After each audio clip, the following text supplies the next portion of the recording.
Hi, I'm Sophie Page, and today in this sugar flowers tutorial we're going to be making the Gerbera. So the Gerbera is a great flower if you're new to sugarcraft. It is quite straightforward to make, however I think you'll agree it's a quite impressive flower. It looks like you've been making sugar flowers for quite a while, I think. So I'm going to start by colouring my flour paste, which is known as gum paste to some people, but in the UK we call it flour paste. So I use Renshaw, and you can make your own much quicker, easier to buy it. So I'm going to take a small amount here, and with gum paste, flour paste, we always have to work it a little bit to start with, as it can come out quite hard. So we'll cover it. I'm just popping it in a bag over there to keep it from drying out. So we give it a little knead, and we always work a little bit of Trex into it. So I'm just going to get a little bit of Trex. I'll put it on my board, or you put it on your work surface, whatever you're using it on, and a little bit on my fingers. And we're just going to give it a little knead. So we've got our flour paste kneaded, and now we're going to add some colour. I like to use the Sugar Flare colours, and they're nice and strong without using too much. So I just use a cocktail stick because they're disposable, of course. Let's put a little bit on. I'm going to mix two colours, so I'm using the tangerine and just a little bit of egg yellow as well, and then knead it in.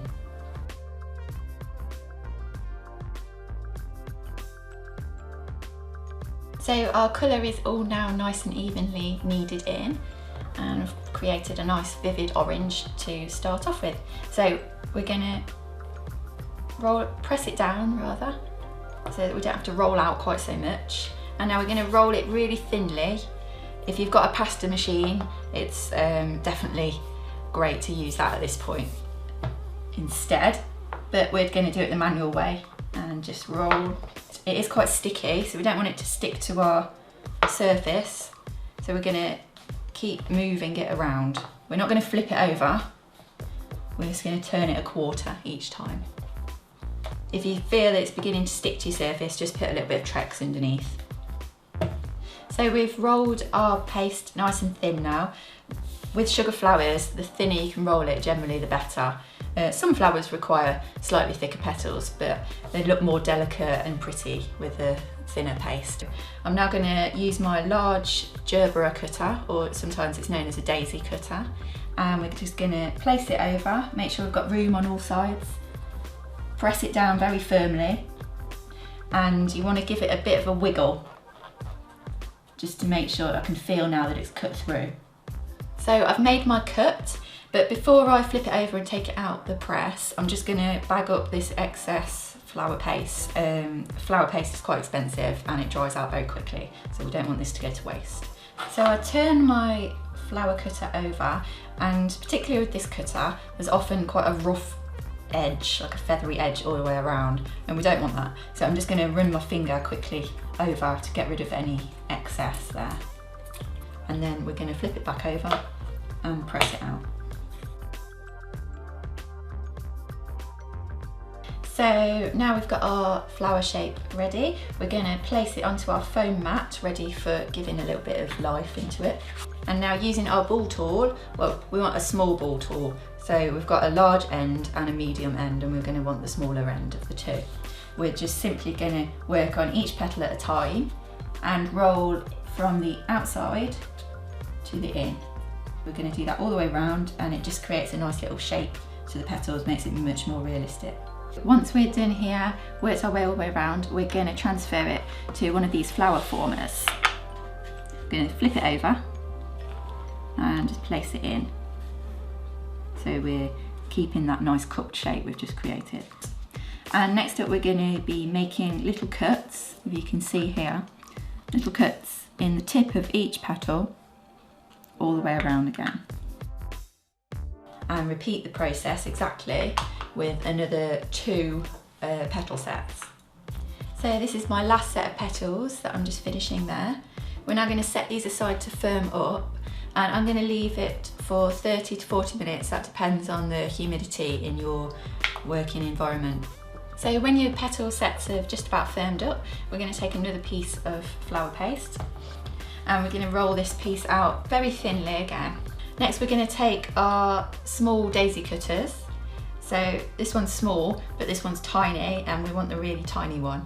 So when we make our cut, we want to give it a little rub on the surface and a wipe over with our finger again. Just make sure there's no excess. We're going to press that out and we're going to repeat this 7 times in total. So I've made my 7 little petals here. We're going to go each petal in turn and we're going to make a slit in the centre of that petal. So you may need to hold it firm if it starts to wiggle away. When we've cut every petal, we're just going to cut the whole thing in half. Our petals are now firmed up enough to assemble, so we're going to be placing one on top of the other, or in case of 3, just stack them up. So I'm going to take a little bit of my sugar glue on my paintbrush, don't need much, and just in the centre of this one, well either one, just apply. We're going to take our other set, which might be slightly more firmed up than my one is, and we're going to place it on top so that the petals are in between the other petals, just to give it a bit more life and dimension. We're going to make our feathery centre now, which is this part. We're going to glue, don't need loads of glue, but glue a circle. We're going to pick up one at a time and just place it on. Now it's a good idea to use your ball tool just to press in that centre, and this lifts it up slightly. Each one is going to slightly overlap the next one, but we're not being too precise. So you might need a little bit more glue just to dab in as we go round again with our second set. We're now going to finish our centres by taking a small piece of flower paste, about the size of a garden pea. We're going to roll it into a really tight ball, so lots of pressure, so we don't get any cracks. So about that size. Place it on your work surface and just flatten it out to make a round. Don't have to be exact. We're going to need a small amount of glue in this centre gap here, and then we're going to place that in. Might need a bit of manipulation,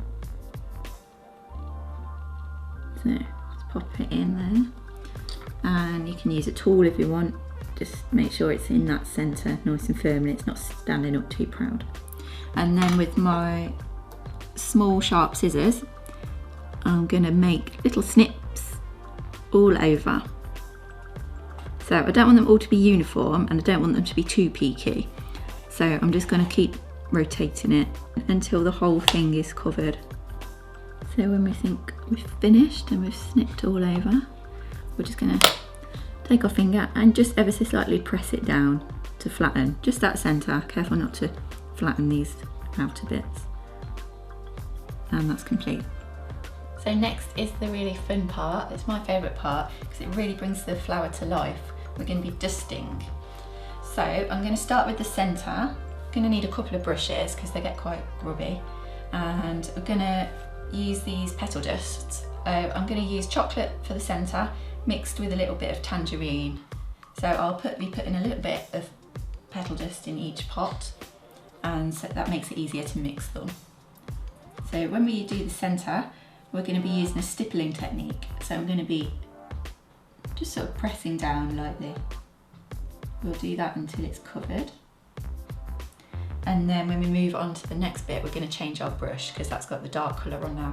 Now I'm going to mix my highlight colour. So I'm using a little bit of primrose or a brighter yellow and a bit of apricot to dull it down. So I'm going to mix them together. And I'm just going to go over the tips and maybe along the edge a little bit. Just on each petal. We're just adding layers of colour really.